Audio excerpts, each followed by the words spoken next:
Hi there, my name is Christian Eschbach, and welcome to another one of my album reviews. Today I am going to be taking a look at what I consider a legendary album, The Doors' Waiting for the Sun. Now, before I get into even the album itself, if you're a regular one of my viewers, you know how much of an Alice Cooper buff I really am. All music revolves around Alice Cooper in some way. And to go with this, right here, on this album cover. That is Jim Morrison. And Jim Morrison is wearing Alice Cooper's original lead guitarist Glenn Buxton's sweater. They were getting up, they had to go do this photo shoot. He needed something to throw on. He borrowed Glenn's sweater and took it with him for the photo shoot. Jim and Alice were also hanging out a lot because they were all recording in the same facility at the time. Because it's the same facility that Frank Zappa and the Mothers of Invention were using. So they were all mingling with each other. How much of a connection Alice really had with the Doors is one thing that is constantly left out in movies like The Doors and a lot of autobiographies and stuff like that. It's left more to the actual music legends, you know. But anyways, we're going to get away from that now. I've got my little Alice diatribe out of there. So let's move on. Let's get into this album. So, The Doors. You got Jim Morrison, John Densmore, two other guys whose name Ray Manzarek, and oh crap, man. Now I feel like a piece of caca. Sorry. Okay, Jim Morrison, Ray Manzarek, Robbie Krieger, and John Densmore. Now, of course, I remember the vocalist and the drummer first, right? Once again, if you're one of my regular viewers, you'd understand why, and that's just what I do. And the reason why I am picking the Doors to go with this is what is the one thing that the Doors are famous for? Having no bass.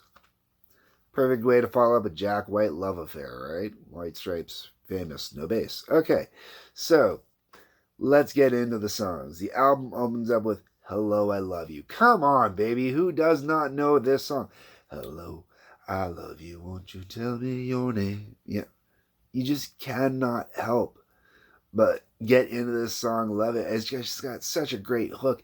It opens up the album perfectly, you know. And Morrison screams on that song, man. He hits some great screams. Hello, hello. When he's hitting those high screams, man, like I cannot hit those highs. He's just really going up there. I'd shred my throat trying to do that. He probably did too. Who knows? Beautiful though. And I go from Hello, I Love You to Love Street. Now, I got to say one thing about Morrison. Everybody always goes on about Morrison being the great American poet. Yes. Okay, so he's a great American poet, whatever. We'll leave the poetry people to debate over that one. I personally support. Yes, he is a great American poet. But you go from Hello, I Love You, and then you go to Love Street, and you get a lot of love there. But it's not... Morrison wasn't about... Oh, love. Oh, I mourn you. Oh, I'm lovesick. Oh, this. Oh, that. Oh, oh, oh. No, it wasn't like that. Like, even when you listen to She Lives on Love Street. Yeah. He's romanticizing the love itself, you know? Like, he's capturing the... With his lyrical imagination, he's capturing this innocence of this girl on Love Street, man. It's a wonderful thing, you know? Others will add more to that than, you know, but because there is more you can add to it. But realistically, at the end of the day, it's just a great flow to go from the one song to the next. And then from there, we go into Not to Touch the Earth. I personally like this song. I've got a lot of personal experience with this song as a musician because, you know, in my band, when we were up and running, this was one of those songs that came in and out as a suggestion for a cover. We always had one person that kind of held off on wanting to do the cover, but it got practiced enough that it was cool, you know. So, you know, I've played it. I know it. It's a digging tune, man. You get into it. It was one of the reasons I was cool playing is, you know, it's one of those songs that it's not a huge radio song. It doesn't get a lot of play that way, but, you know, it's got a great groove in it. Not to touch the earth, not to touch the sun, nothing but to do but run, run, run, let's run. You know, you get going, man. And I love that with the music with the Doors, because the music suited the lyrics. It went with it. The music on its own helps tell even part of the story. After that, we get Summer's Almost Gone. The romanticizing of summer here is just beautiful. You know, the way that Morrison goes on about the end of the summer and everything moving on and how it's going to be ending, and that romanticism that comes with the summer and the love that comes with the summer and that freedom and that passion and everything that everybody adores about summer. You know, not this is before those hot, sticky, everybody wanted to die summers. 1968, right? After that, we go to Wintertime Love. Once again, Morrison likes to run with those themes, and I like that he goes from one to the next. Go from Summer's Almost Gone to Wintertime Love. Now, Wintertime Love is one of those songs that I think doesn't stick out as much on this album as most of the others do. It's one of those. It's a great album cut, but that's what it is compared to almost everything else on this album. It really is an album cut. There isn't all a, it doesn't. No one goes, I want to hear Wintertime Love. I'm sure there's that one guy out there who's gonna say, dude, I like it, but because I'm that guy that likes to do that with songs too. But from there we go to The Unknown Soldier. Great tune. It really is. And I think that this song, I know it gets radio play, at least, Detroit radio still likes to play it for classic rock and stuff like that. So that way it gets played, at 3 minutes, 26 seconds it says here. It's great.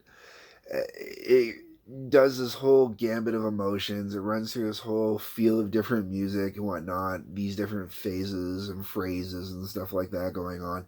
It's a really well-designed poetic piece the whole way around, both musically and lyrically. I also like that it is both a celebration of the unknown soldier, but also at the same time it was a condemnation of Vietnam. And myself, being a bit of a hippie-esque person, I totally dig on this, right? Now, that's followed up by Spanish Caravan. I feel that Spanish Caravan is a bit of a sharp left turn from where we were at with Unknown Soldier, but I really like the way that it kind of zigs from that previous zag and goes off into a different direction with the album. And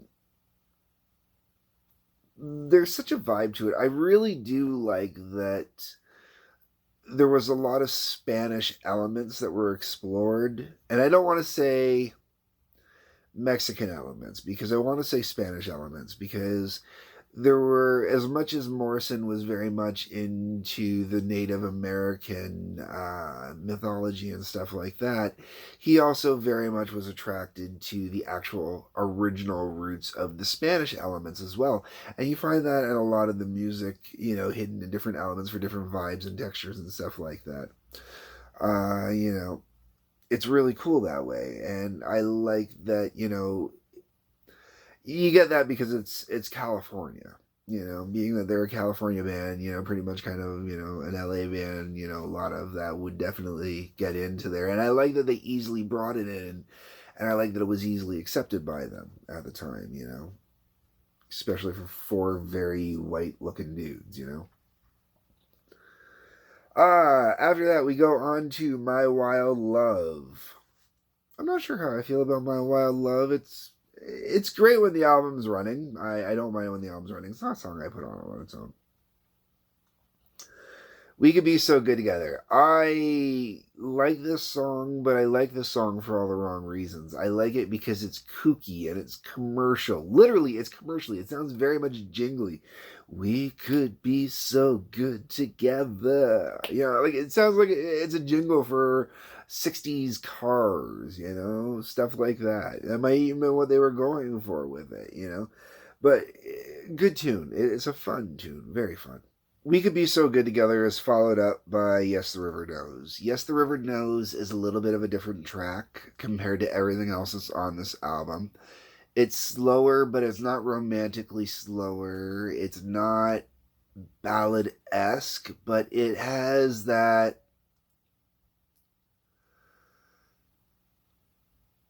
It captures the vibe of what it's talking about. You know, when you hear the title, Yes, the River Knows, well, the music has that flow like a river, like a babbling brook almost. Slow, and, if you listen to the water going through, it'll tell you secrets, stuff like that going on.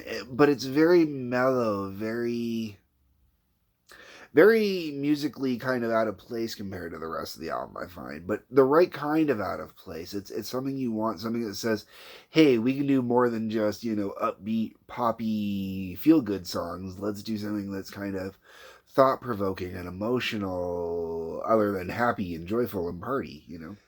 That brings us to 5-1 to finish up the album. That's right, 5-1, 1-5. No one here gets out alive. They got the guns, but we got the numbers. Oh, I love the lines of this song. That song, man. It was the perfect way to finish off this album, the original version of this album. Great way to finish this album. And the whole way around, it makes it a strong album from beginning to end. Now, myself, I got the bonus tracks because I got the remastered version. Because if you're going to get the remastered version. For the love of God, get the remastered version.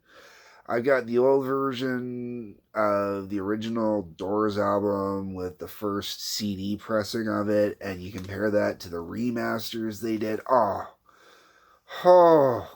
those first pressings are horrible with the sound quality. It's no wonder why everybody thinks vinyl is automatically superior to CD.